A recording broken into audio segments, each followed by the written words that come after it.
स्वागत है आप सभी का हमारे यूट्यूब चैनल पर। और इसमें आज हम करेंगे जो भी एमजेपी रूरकेला यूनिवर्सिटी एग्ज़ाम होने वाला है आपका फर्स्ट सेमेस्टर, थर्ड सेमेस्टर और फिफ्थ सेमेस्टर। तो बीए थर्ड ईयर यानी पार्ट थर्ड सेमेस्टर 5 की बात करेंगे। इसमें हम समझेंगे इम्पोर्टेंट क्वेश्चन यूनिट फर्स्ट से इंग्लिश लिटरेचर। और ये आपका पेपर है, फर्स्ट पेपर करेंगे इसमें आज कंप्लीट। फर्स्ट पेपर की फर्स्ट यूनिट कंप्लीट होगी। पेपर का नाम है classical literature and history of English literature. ठीक है, तो इसमें दो तरीके के पॉइंट समझे जाएंगे। मेन टॉपिक हमारा classical literature and history of English literature, इन दोनों के बारे में समझेंगे unit wise, point to point.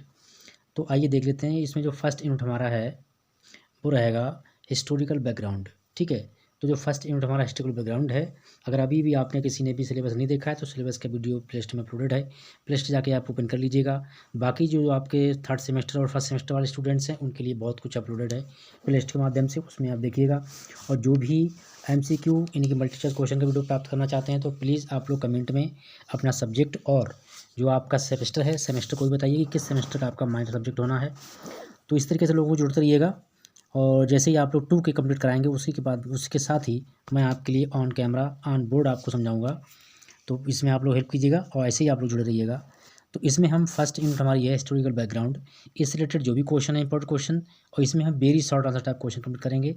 इसका भी मैंने पेपर जो है अपलोड कर दिया है बनाकर। फर्स्ट पेपर, सेकेंड रह गया, सेकेंड भी बहुत जल्द आपको अपलोड कर दिया जाएगा। ठीक है, MA के भी स्टूडेंट हमसे साथ जुड़ते रहें, क्योंकि MA फर्स्ट ईयर का सिलेबस मैंने फर्स्ट सेमेस्टर का सिलेबस अपलोड कर दिया है और उसका क्वेश्चन पेपर भी अपलोड कर दिया है। तो उसे भी आप लोग देखें और दोस्तों में शेयर कीजिएगा। तो इसमें पहला क्वेश्चन है, can you explain shortly name of some famous classical tragedies. क्या आप कुछ नेम, कुछ क्लासिकल ट्रेजेडी के नेम जो हैं आप एक्सप्लेन कर सकते हैं इन शॉर्टली, संक्षेप में। तो ये देखते हैं इसके आंसर के लिए। और रात के 11:30 बजने वाले हैं तो प्लीज़ आप लोग हमारा साथ देते रहिएगा।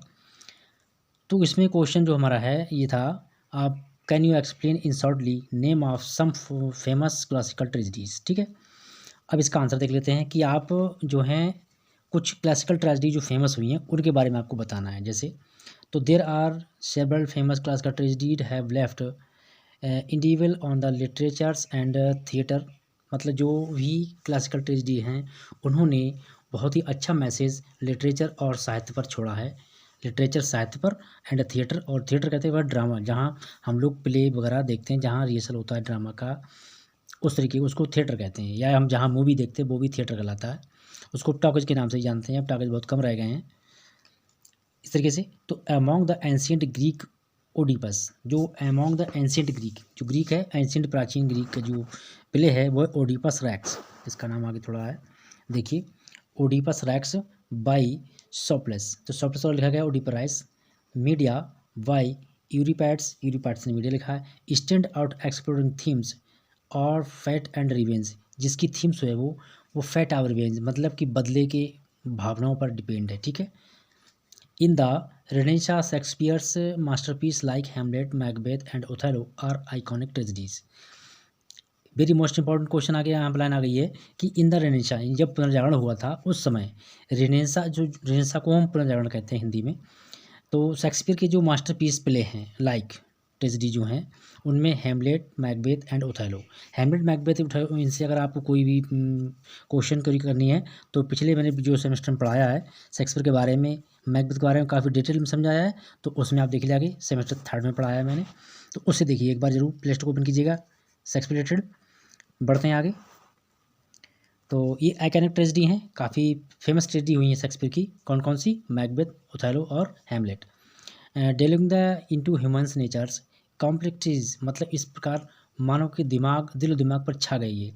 Gene renaissance Phedre from the French new classical era, जो जीन रेसिन हैं उनका पेड्रे, ये एक प्ले है, काफ़ी फेमस प्ले हुआ है, किसका? फ्रेंच में है, न्यू क्लासिकल एरा के काम से। रिमेन ई क्लासिक, ये भी एक प्रकार से क्लासिक एरा मतलब ड्रामा है। अगला क्वेश्चन है, व्हाट इज़ एपिक। एपिक क्या है? तो एपिक, जैसे मैंने आपको कई क्वेश्चन बताया है, और एपिक को समझ लेते हैं एक बार हिंदी में। समझिए, एपिक एक प्रकार से महाकाव्य होता है। ठीक है, एपिक होता है महाकाव्य। एपिक में क्या होता है, कोई खंड नहीं होता है, कोई विभाजन नहीं होता है, और जिसमें जो प्ले या फिर बुक उससे खंड काव्य में बटी होती है, तो वो मतलब एपिक नहीं होता है, वो खंड काव्य कहलाता है। ये महाकाव्य में कोई पार्ट नहीं होता है, एक साथ चलता है। जैसे कि भागवत गीता महाकाव्य, उसमें चैप्टर नहीं है, भाग नहीं है, चैप्टर हैं केवल। तो ऐसे ही an epic is a lengthy and grand narrative poem that tells the heroic journey of a central or group of characters. जो एपिक होता है वो लेंथी यानी बहुत बड़ी पोएम होती है, लॉन्ग पोएम से हम कर सकते हैं सिंपल वर्ड में। Grand narrative poems that tells the heroic journey of central group of the characters, जो कि उस हीरो की और उसके साथ जो भी पात्र होते हैं, करेक्टर्स होते हैं, उनके साथ में बहुत बड़ा ग्रुप की एक वो जर्नी की बात करती है, यात्रा का वृत्तांत बताती है। They are characterised by their elevated language, epic conventions and sense of essential। तो ये सब जो है उसके साथ करेक्टराइज किया जाता है लैंग्वेज के साथ में। लैंग्वेज का बहुत बड़ा रोल रहता है। Epic conventions and sense of cultural और नेशनल आइडेंटिटी मतलब इसके साथ में क्या है, कल्चरल सांस्कृतिक जो भाव होते हैं, भावना होती हैं, वो भी होती हैं। नेशनल आइडेंटिटी, राष्ट्रीय जो है हमारी आइडेंटिटी, इनकी जो पहचान होती है वो भी होती है। Making the important works of literature that reflects the values and methods of society. और इसमें क्या होता है कि इम्पोर्टेंट वर्क होता है, साहित्य का बहुत ही महत्वपूर्ण वर्क की बात होती है। Reflects the values and methods of society, जो कि समाज पर काफ़ी अच्छा रिफ्लेक्ट और अपनी वैल्यू छाप और अपना महत्व छोड़ता है। क्वेश्चन नंबर 3 है हमारा। क्वेश्चन नंबर 3 है right A note on comedy in a classical drama. एक क्लासिकल ड्रामा जो आप क्या होता है उस पर एक कॉमेडी होती है, उस पर एक नोट लिखना है, शॉर्ट में समझाना है अपने हिसाब से कैसे। तो comedy in classical drama is characterised by humour, ठीक है, विट एंड सटायर। जो कॉमेडी क्लासिकल ड्रामा होता है वो इस करेक्टराइज मेनली करेक्टर किया जाता है ह्यूमर पर, विट पर एंड सटायर। ये 3 पॉइंट क्लासिकल ड्रामा के मेन होते हैं। और एमए के जो भी स्टूडेंट हैं वो जुड़ते रहें। फर्स्ट सेमेस्टर का वीडियो अपलोड कर दिया है हमने सिलेबस के साथ में, और जो पेपर हैं उसके एग्जाम पेपर भी मैंने अपलोड कर दिए हैं, model paper, sample paper type से। उन्हें देखिएगा, सब्सक्राइब कीजिएगा चैनल के लिए, दोस्तों में शेयर कीजिए, जरूर शेयर कीजिएगा। और जो भी आप जो वीडियो चाहें तो सब्जेक्ट को आप हमारा जो क्वेश्चन लगा देते हैं, पोस्ट करते हैं, उस पोस्ट के माध्यम से बता सकते हैं, और कमेंट भी कर सकते हैं आप लोग। लेकिन सेमेस्टर आप जरूर शो करें वहाँ पर, सब्जेक्ट भी करें शुरू, ठीक है। तो इसमें दिया हुआ है कि unlike tragedy comedy focus on lighter themes of the mocking social norms human foibles. जो अनलाइक ट्रेजेडी हैं, जो ट्रेजेडी व्यक्ति ने पसंद नहीं की हैं, ऐसी कॉमेडी ट्रेजेडी हैं जो व्यक्ति द्वारा पसंद नहीं की गई हैं, तो उनके लिए क्या है कि on lighter themes of them मॉकिंग social forms. मतलब इसमें जो है उनकी जो एक प्रकार से जो थीम्स कहते हैं कथा वस्तु के लिए, लाइटर देन हल्की हैं, ह्यूमन फोविल्स एंड अब्सर्ड सिचुएशंस, जो कि उन परिस्थितियों के अनुसार व्यक्ति के लिए समझ में नहीं आई हैं, समझ से बाहर नहीं हैं। Classical comedies like those the playwrights Aristophanes and Menander. तो ये जो प्ले राइट हैं क्लासिकल कॉमेडी के, लाइक यहाँ पर दोज हैं, जैसे कौन कौन प्ले राइट हैं जिनको कहा गया प्ले राइट, एक तो हैं आपके एरिस्टोफेंस एंड दूसरे हैं मेनांडर इन एंशियंट ग्रीस, जो कि ग्रीस के जो ग्रीस लैंग्वेज है उसके बहुत ही प्राचीन राइटर हैं ये ड्रामा राइटर, इन्हें प्ले राइटर भी कह सकते हैं। And employed stock characters and clever word play, जिन्होंने बहुत ही अच्छे तरीके से कैरेक्टर्स को अपने प्ले में स्टॉक किया है, यानी कि उसको उतारा है। क्लेवर वर्ड प्ले, और बहुत ही चतुराई से वर्ड प्ले यानी कि जो शब्द है उसको अच्छे से रखा है। These plays aimed to amuse and entertain while sometimes offering subtle commentary on society। These plays aimed assume to entertain, ये जो प्ले हैं हमारे वो इंटरटेन के लिए होते हैं, हमारे मनोरंजन के लिए भी होते हैं। एंड वाइल समटाइम्स ऑफरिंग सबल, कभी कभी हमें स्तंभित कर देते हैं, कॉमेंट्री ऑन सोसाइटी, और सोसाइटी इनके समाज के बारे में देखने के लिए, सोचने के लिए, उसके लिए सोचने के लिए मजबूर कर देते हैं। Comedy in classical drama contested the seriousness of tragedy, offering levity and a minor mirror to everyday's life comedic aspects। जो क्लासिकल जो ड्रामा होता है उसमें कंटेस्टेड सीरियसनेस, इसमें गंभीरता पाई जाती है, ऑफ ट्रेजेडी दुख की, and offering liberty and mirror to everyday life, और जो मिरर होता है, मिरर कहते हैं दर्पण, जिसमें हम अपने आप को फेस देखते हैं सुबह के लिए, या हमारी गाड़ी में मिरर होता है बैक साइड देखने के लिए, तो एक प्रकार से ये मिरर का काम करता है, दर्पण का काम करता है। कॉमेडिक एस्पेक्ट जो एवरीडेज लाइफ, रोज़ के जीवन का या डेली की दिनचर्या को दर्शाता है। अगला क्वेश्चन देख लेते हैं फटाफट। क्वेश्चन नंबर 4 है और वीडियो आपका लंबा हो सकता है, डोंट वरी, लेकिन आप लोग अंत तक बने रहिएगा। और बाकी के लिए आपका वीडियो आएगा ऑन स्क्रीन बनाऊँगा, थोड़ा समझाऊँगा बीए के बारे में। जो नए स्टूडेंट हैं उनके लिए भी रहेगा और जो आप पुराने लोग हैं उनके आपके भी काफ़ी काम आएगा। तो इसमें दिया हुआ है what is the style of an epic. जो एन एपिक है उसका स्टाइल क्या है, तरीका क्या लिखने का। तो यहाँ पर देख देते हैं। Epic often employ elevated and formal language using poetic devices such as metaphor, simile and epithet and hence to the narrative। जो एपिक है उसमें employees elevated and formal language, बहुत अच्छी लैंग्वेज यूज़ की जाती है। यूजिंग पोएटिक डिवाइसेस, कुछ काव्य की डिवाइसेस यूज होती हैं, काव्य की शैली यूज होती हैं। विच है जैसे उसके जो फिगर ऑफ स्पीच होते हैं, जैसे मेटाफोर है, सिमिली है, इथेप्ट है, इनहेंस है, नैरेटिव, जिसके आधार पर उस पोएम को हम व्याख्या करते हैं या उसकी एक्सप्रेस यानी डिस्क्राइबिंग करते हैं, नरेट करते हैं, या कह सकते हो हिंदी में व्याख्या करते हैं। इस तरीके से the frequently including long detailed descriptions known as the epic catalog and Lenovo the assistance of divine being supernatural forces।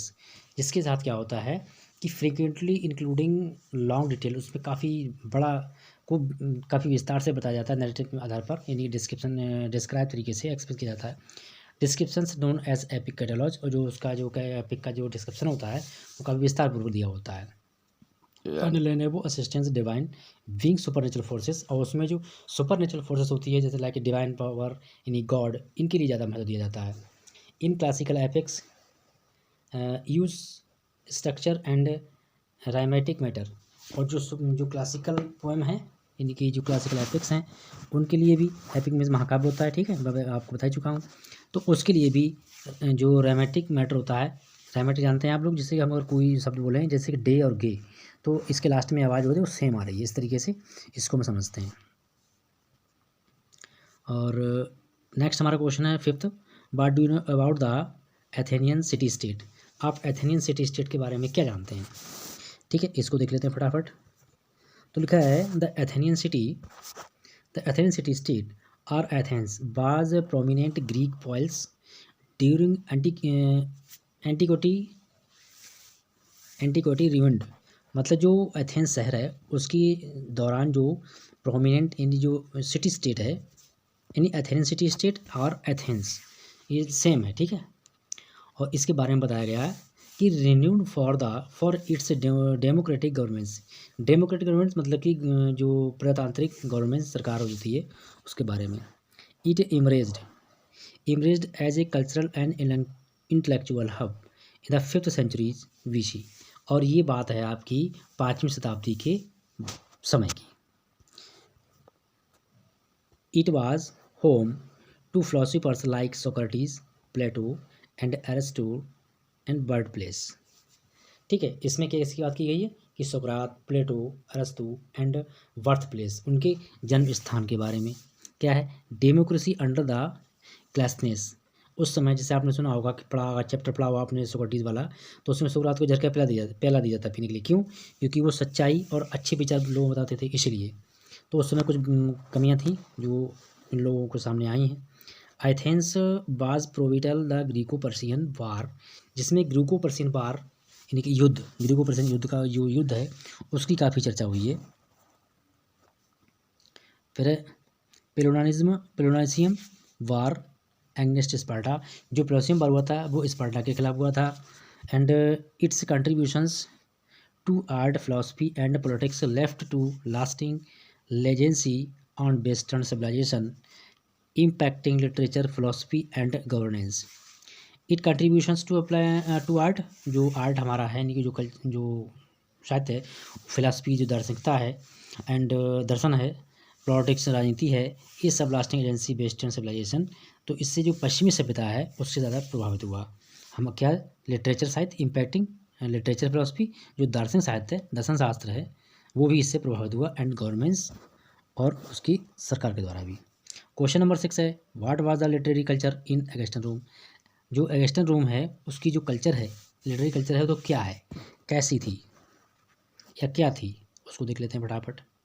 तो यहाँ पर आपका है an literary culture in Augustan and Rome under the emperor August, जो कि अगस्टियन culture थी वो रोम का राजा जो था बादशाह एम्परर अगस्ट था।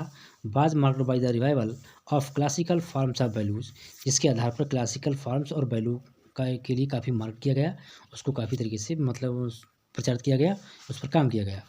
It witnessed the embrace the prominent poets like Virgil who authorise the epic, मतलब एक जो पोइट थे ब्रिजल नाम के, वो अथोराइज्ड पोइट थे, उन्होंने काफ़ी अच्छा एपिक लिखा जिसका नाम था एनीड and horse known for his, एक ये हॉर्क थे, हॉर्क का भी एक एपिक है जो आपको भी यहाँ पे दिखा रहा हूँ मैं।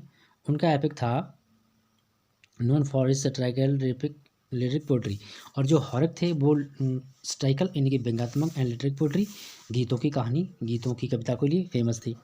ओवेड through work the Metamorphoses explore them the mythological themes, और इसमें मैथोलॉजिकल जो थीम्स है उसके लिए भी अपनाया गया, किसमें अगस्टियन रोम जो कल्चर है उसके लिए लिटरेचर में। Augustan Rome also saw the propagation of the moral and dedicated literature emphasising traditional Rome virtues, और इसके आधार पर अगस्टियन रोम जो है वो ये भी जानते थे, उन्होंने ये भी देखा क्या कि मॉरल एंड डेडिकेटेड लिटरेचर, उसमें साहित्य, नैतिकता, एम्ब्रेसिंग ट्रेडिशनल परंपराएं भी उसमें समाहित की गई, किसमें, रोम वर्चूज यानी रोमन गुणों के साथ पर के आधार पर। This period led to the foundation of continuing led to the literature influence throughout the Roman emperor, और इस प्रकार ये काल, ये समय फाउंडेशन यानी उसका मतलब संस्थापक रहा या फाउंडर रहा, स्थापना करता रहा, continuing to led literature influencing throughout the Roman emperor, इसके साथ ही जो रोमन एम्परर था वो काफ़ी इस बातों से प्रभावित हुआ लगातार। क्वेश्चन अगला है what is tragedy in classical drama, जो ट्रेजेडी है वो क्लासिकल ड्रामा के आधार पर क्या है, इसको देख लेते हैं। इसमें देखा हुआ है ट्रेजेडी, यहाँ पर ट्रेजेडी लिखा हुआ है, ठीक है, tragedy classical drama is a genre characterized by the downfall or a novel protagonist due to their own flaws external circumstance। जो ट्रेजेडी होती है क्लासिकल ड्रामा वो एक प्रकार से जनरल कैरेक्टराइज होती है, उसके साथ में मतलब उसका चित्रांकन किया जाता है, और द डाउनफॉल और noble protagonist due to the their और फ्लोज एक्सटर्नल सर्कमस्टेंस, और उसमें कुछ बाहर का भी दिखाया जाता है, षड्यंत्र वगैरह है या किस तरीके से राजा को मारा जाता है, ये सब चीज़ में शो की जाती है। इट ऑफ्टन एक्सप्लोर्स द, ठीक है, themes of fat morality and the human condition, और इसमें आपकी जो थीम्स की जो मोरलिटी है, नैतिकताएँ वो दिखाई जाती हैं, ह्यूमन कंडीशंस मानव की जो कंडीशंस हैं, स्थितियाँ हैं, परिस्थितियाँ वो दिखाई जाती हैं।